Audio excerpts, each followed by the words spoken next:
This novel, for example, is a long sort of gestation. It's like 6 years, so from the time I started until it's come out. So the two previous novels were turned around a lot quicker because I wasn't as busy as an actor, and so I guess the last 4 or 5 years that's been, you know, I've been working much more as an actor. So it's just about trying to, you know, when you get a bit of time, and for me as a writer, particularly writing in this way.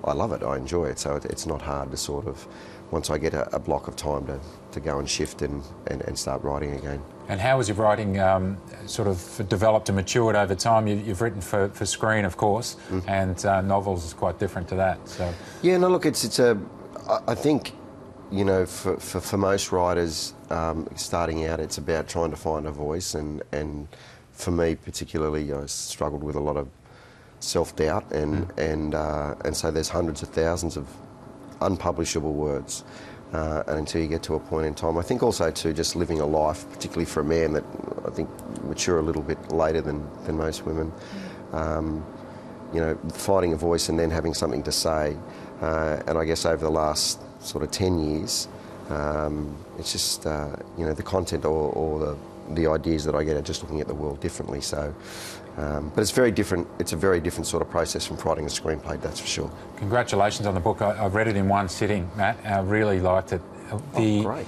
A quote from that movie, Boyhood, kept sort of coming to me while I was reading it, you know, where the guy says to the dad that middle age, you get tougher skin, so enjoy while you're young, while you've got those emotions, while you're feeling those.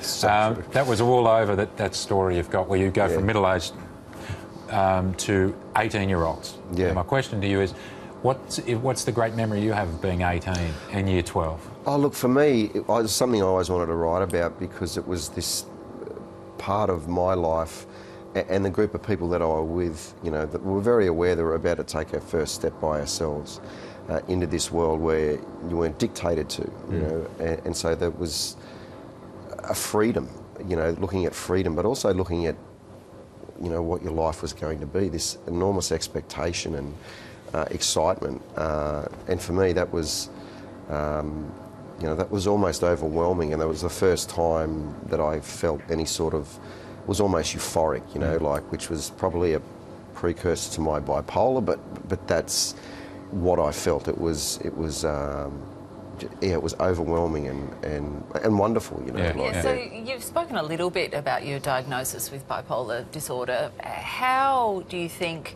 that's affected your creative abilities? I mean, you're obviously extraordinarily productive, both as an actor and a writer.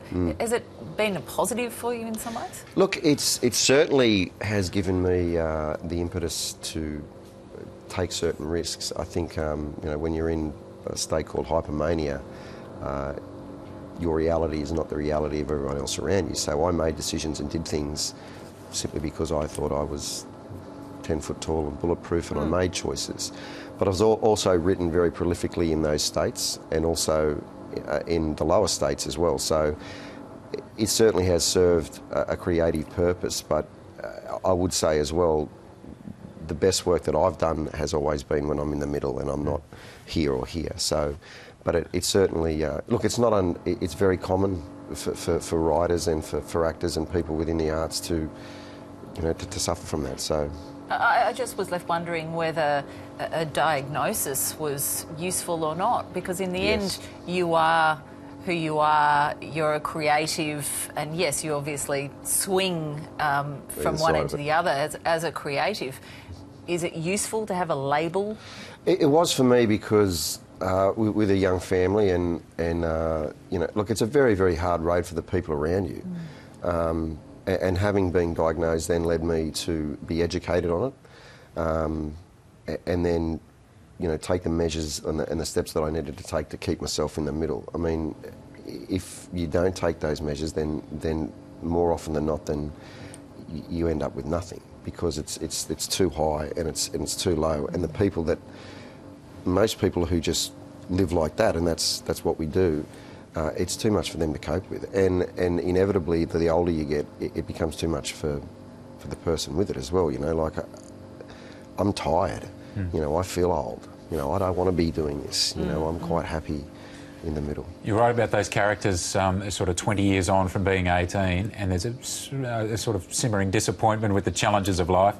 You can't have that with the life that you've carved out for yourself. You're in the big time with the TV, and probably in your mind you've got films that you want to make as well. Look, I've been very lucky, you know, been very blessed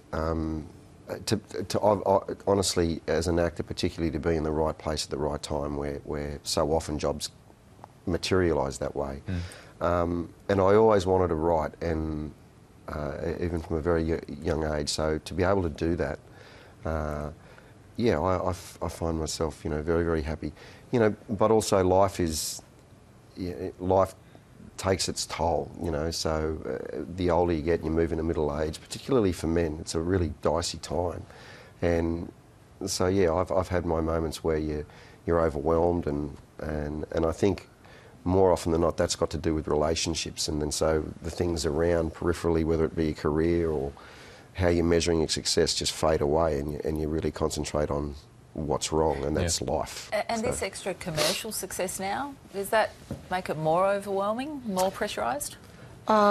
Look, not really. I mean, I'm sort of at a point where, you know, I'm not that affected by you know, if someone likes it or doesn't like it. It's a piece of material or art, whether it's an acting job or. So I don't feel any pressure. If you like it, wonderful. If you don't, then, you know, I can't help you.